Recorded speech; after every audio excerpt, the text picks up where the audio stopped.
Saudara-saudariku yang dikasihi dan mengasihi Tuhan Yesus, pada hari ini Selasa 18 Oktober 2022, kita merayakan pesta Santo Lukas, penulis Injil.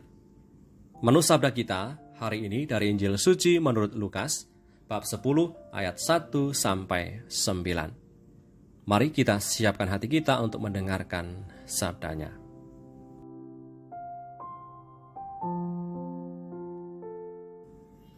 Sekali peristiwa, Tuhan Yesus menunjuk 70 murid yang lain, lalu mengutus mereka berdua-dua mendahuluinya ke setiap kota dan tempat yang hendak dikunjunginya. Katanya kepada mereka, "Tuaian memang banyak tetapi pekerja sedikit. Karena itu mintalah kepada Tuhan yang empunya tuaian supaya ia mengirimkan pekerja-pekerja untuk tuaian itu. Pergilah. Sesungguhnya aku mengutusmu seperti anak domba ke tengah-tengah serigala. Janganlah membawa pundi-pundi atau bekal atau kasut dan janganlah memberi salam kepada siapapun selama dalam perjalanan. Kalau kamu memasuki suatu rumah, katakanlah lebih dahulu, damai sejahtera bagi rumah ini. Dan jikalau di situ ada orang yang layak menerima damai sejahtera, maka salammu itu akan tinggal atasnya. Tetapi jika tidak, salammu itu kembali kepadamu.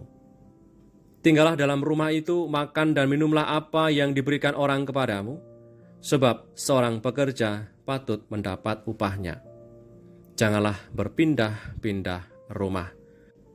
Dan jikalau kamu masuk ke dalam sebuah kota dan kamu diterima di situ, makanlah apa yang dihidangkan kepadamu, dan sembuhkanlah orang-orang sakit yang ada di situ, dan katakanlah kepada mereka, kerajaan Allah sudah dekat padamu." Demikianlah sabda Tuhan, terpujilah Kristus.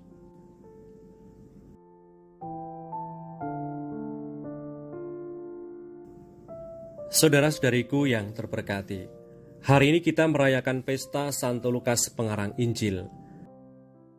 Ia lahir di Antiokhia dari sebuah keluarga kafir. Ia menjadi Kristen dan menjadi pengikut setia Santo Paulus.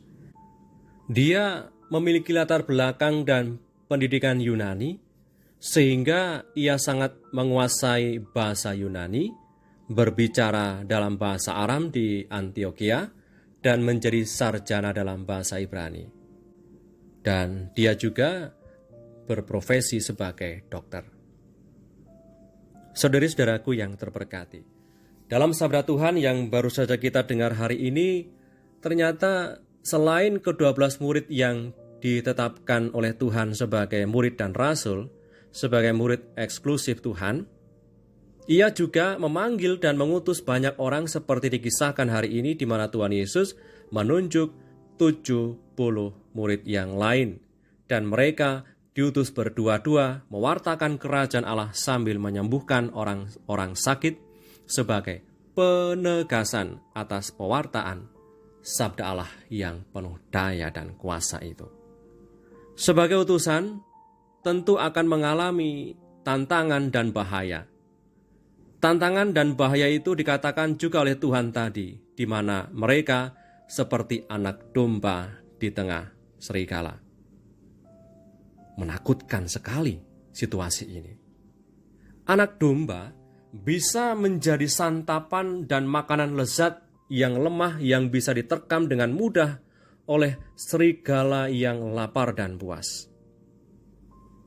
Bila terfokus pada halangan dan rintangan di depan, orang akan menjadi gentar, menjadi takut. Oleh karena itu, fokusnya harus diubah. Fokusnya adalah benar bahwa saya adalah anak domba, tapi anak domba dalam satu kawanan domba dengan Tuhan Yesus sendiri sebagai gembala yang baik, yang selalu menjaga dan menguatkan kita, bahkan ia mau berkorban untuk keselamatan kita. Saudara-saudariku yang terberkati, mudah memang memilih beriman dan percaya kepada Tuhan dengan banyak diam dan pasif saja. Akan tetapi, Tuhan Yesus tidak menghendaki kita berdiam dan hanya menjadi pengagum saja. Iman itu harus aktif, harus proaktif, mengajak kita berbuat sesuatu. Sama seperti ke-70 murid yang diutus Tuhan tadi, mereka tidak sekedar kagum dan bangga karena menjadi pengikut Tuhan. Mereka lebih berbangga lagi ketika diutus dan ikut serta dalam mewartakan kerajaan Allah. Hanya dengan bergerak dan mewujudkan iman dalam karya nyata, daya kuasa Tuhan semakin bisa dirasakan.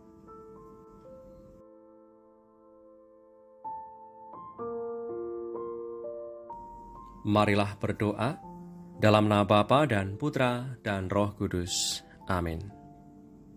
Tuhan Yesus, Engkau memanggil banyak orang untuk menjadi murid-Mu dan utusan-Mu untuk mewartakan kerajaan Allah. Semakin banyak orang yang mau ikut ambil bagian dalam karya-Mu, semakin banyak pula yang mengalami keselamatan dan kebahagiaan sejati.